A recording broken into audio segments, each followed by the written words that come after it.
Welcome to Top Story, back to Top Story. Here in the studio, I have Constable Sonny Spina. How are you? For our Tuesday segment. How's it going? Great, thank you very much. Thanks for having me back. Oh, thanks for coming. I know you're busy.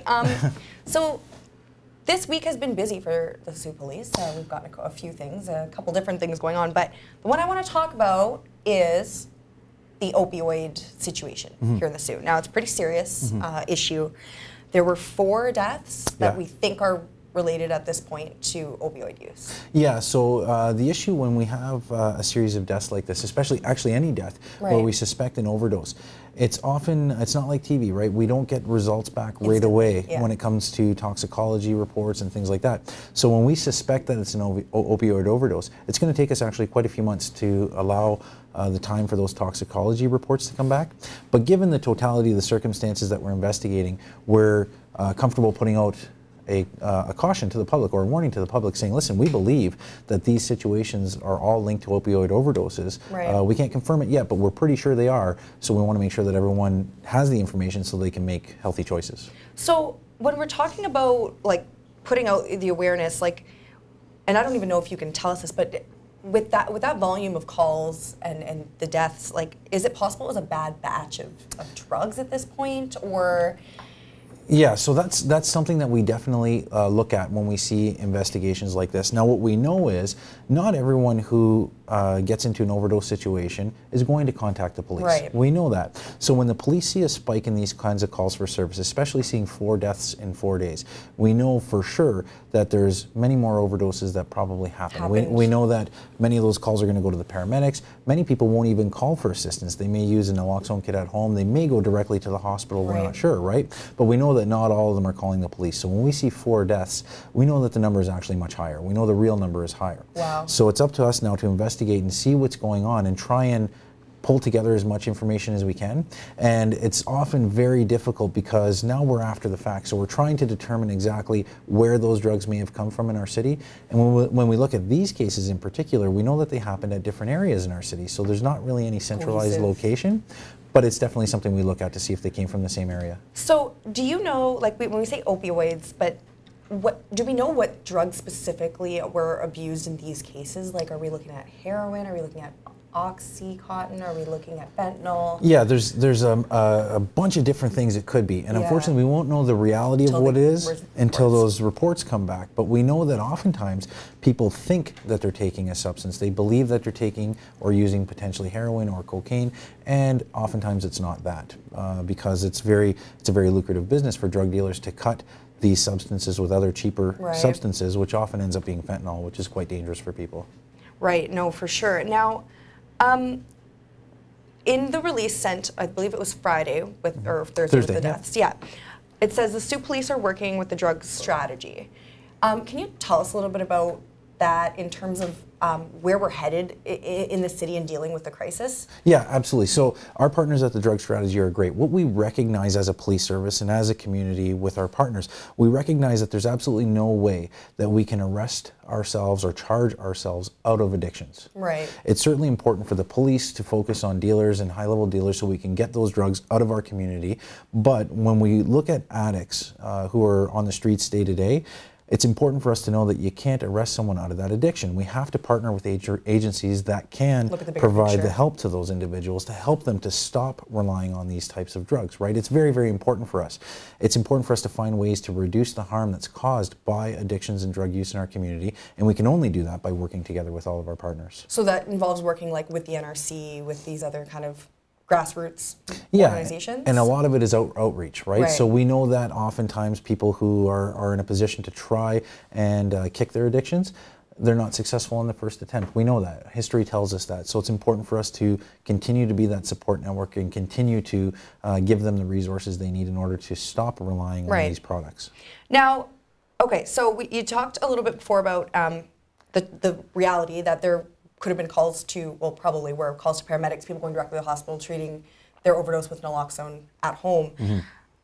How how can we know that if someone is overdosing, or how can someone know if they are overdosing? Yeah, okay, so the symptoms are going to be actually really fast, especially when it comes to opioid use. Symptoms are going to be very, very fast, and you're going to see someone who's potentially drowsy, groggy, falling asleep, lower rate of respiration, and that's often what happens is these people, their respiration gets so low, in fact, that they stop breathing. Okay. And that's how they end up, unfortunately, passing away.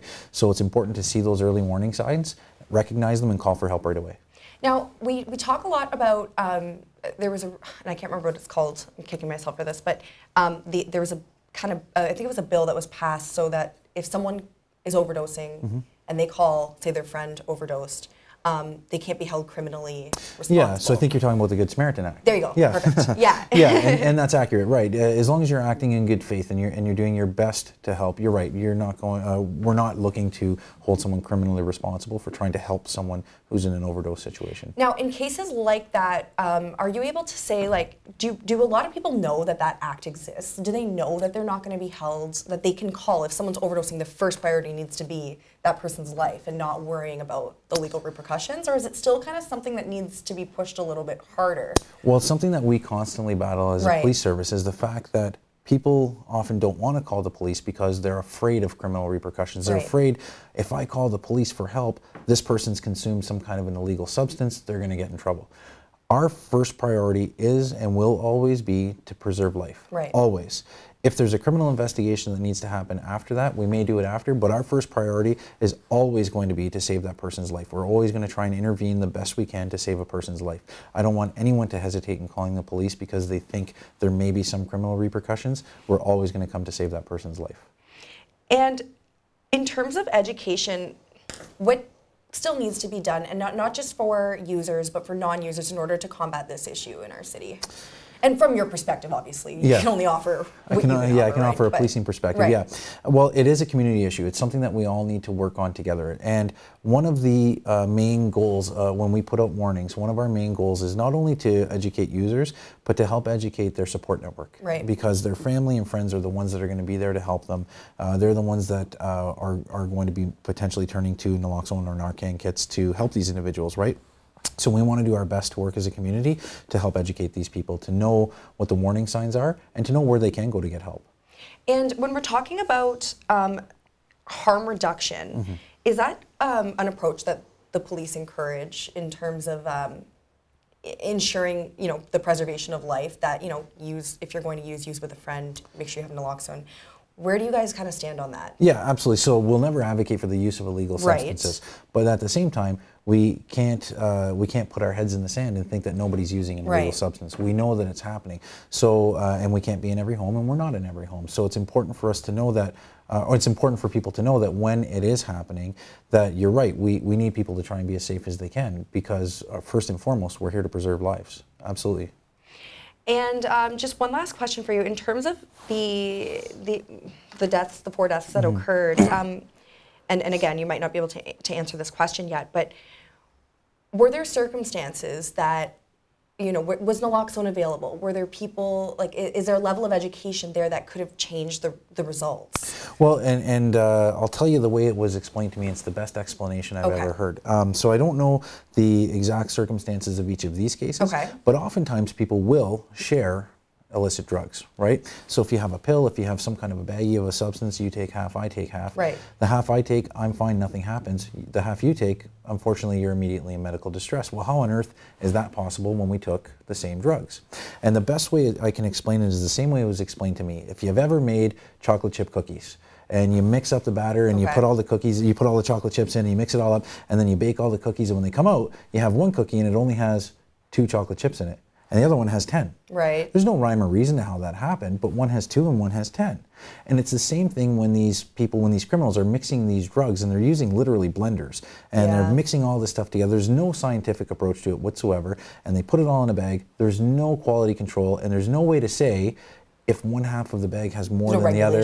There's no regulation. Or if one half of a pill has more than the other half of the pill. Much like there's no way to tell where your chocolate chips are falling in those cookies. There's no way to tell where those drugs are falling within those pills. So when people do use together, sometimes one person can be absolutely fine while the other person goes into immediate distress. So it's important to realize that there is always a risk. Even if you're only taking half of a pill or half of a bag of a substance that you've already seen someone else consume, you don't know what the risks are on the part that you're consuming. And I think that's put really well, because I mean, there is no regulation to these drugs, and that's the scary thing. Well, thank you so much, Sonny, for shedding a little more light on this tragic circumstance that we're facing here in the Sioux.